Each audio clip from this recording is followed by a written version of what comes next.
అందరికీ నమస్తే అండి.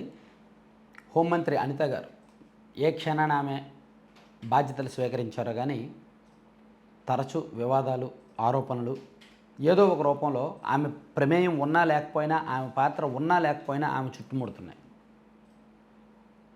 సో మొన్న మధ్య ఒకరికి ఖైదీకి పేరోలు ఇప్పించే విషయంలో ఆరోపణలు వచ్చాయి. సో ఇప్పుడు తాజాగా తన నియోజకవర్గంలో ఒక సిఐకి పోస్టింగ్ విషయంలో తీవ్రమైన ఆరోపణలు వస్తున్నాయి. అది పార్టీ కార్యకర్తల్లో విపరీతమైన వ్యతిరేకత తీసుకొస్తుంది. అది ఆల్రెడీ నిన్నటి నుంచి కూడా చర్చనీయాంశం అవుతోంది.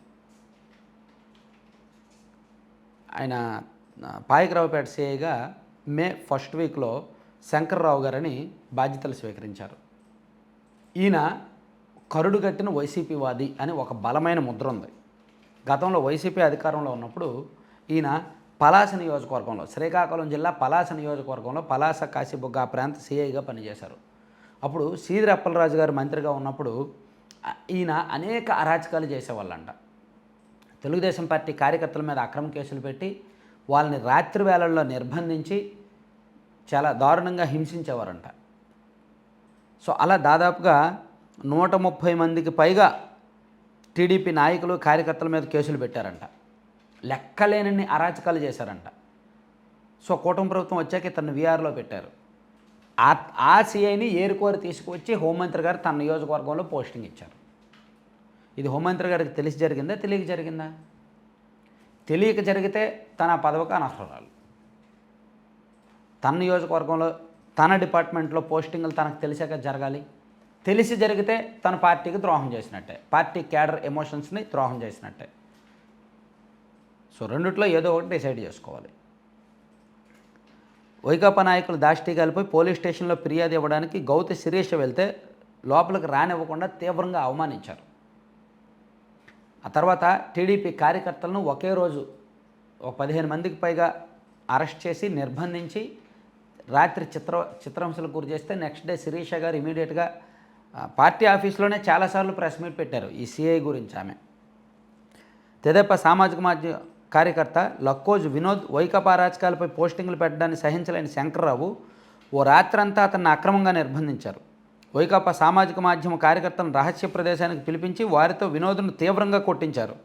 వినోద్ ముఖానికి 2 రోజుల పాటు ముసుగు వేసి ఎక్కడున్నాడో తెలియకుండా చేశారు. ఈ వివరాలన్నీ బాధితుడు వినోద్ అప్పట్లోనే చెప్పారు. సిఐ శంకర్రావు తనను ఎలా హింసించారో వివరిస్తూ ఓ వీడియో కూడా రిలీజ్ చేశారు. పలాస మండలం ఐటీడీపీ అధ్యక్షుడు దళితులైన అరియాపల్లి ప్రభుదాస్పై అక్రమంగా అట్రాసిటీ కేసు పెట్టి గంజాయి స్మగ్లింగ్ కేసు పెట్టి వేధించారు. తెదేపాకు మద్దతుగా ఉంటూ అప్పటి వైకాపా ప్రభుత్వ దాష్టీకాలను ఎండగట్టడమే అతను చేసిన నేరం. పలాస సమీపంలో ఓ హోటల్లో భోజనం చేయడానికి తెదేపాకు చెందిన 3 నాయకులు వెళ్ళగా సమీపంలో పాత మద్యం సీసాలను తీసుకొచ్చి వారి దగ్గర పెట్టి మద్యం తాగుతున్నారంటూ అక్రమ కేసు బనాయించారు.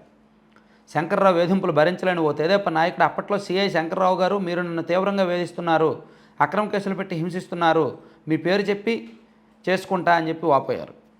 ఇలా ఎన్నో ఆరోపణలు ఉన్నాయి, ఎన్నో వివాదాలు ఉన్నాయి. కంప్లీట్గా ఏకపక్షంగా వైసీపీకి భజన చేసి వైసీపీ చెంచాగా వ్యవహరించారు. ఆయన తీసుకొచ్చి హోంమంత్రి గారి ఇలాకాలోనే సీఏగా పోస్టింగ్ ఇవ్వడం తప్ప ఉప్ప?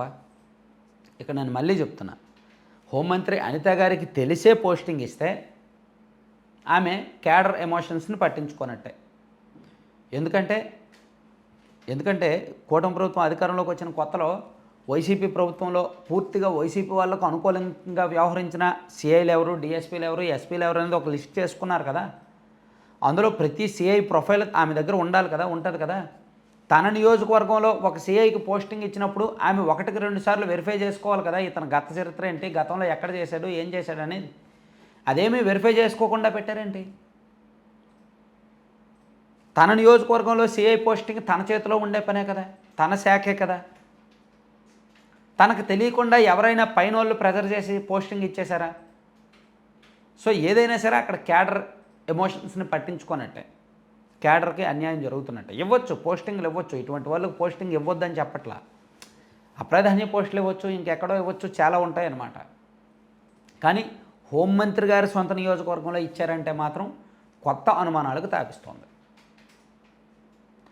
ఇలా కూటమి ప్రభుత్వం వచ్చిన తర్వాత అడపాదడపా జరుగుతూనే ఉన్నాయి చాలా. పోస్టింగ్ల విషయంలో, బదిలీల విషయంలో, కొన్ని పనుల విషయంలో, టెండర్ల విషయంలో. ఇప్పటికీ కూడా వైసీపీ వాళ్ళకి పనులు అవుతున్నాయి, టీడీపీ వాళ్ళకి పనులు అవ్వట్లేదని తెలుగుదేశం పార్టీ కార్యకర్తలు మొత్తుకోవడానికి కూడా రీజన్ ఇదే.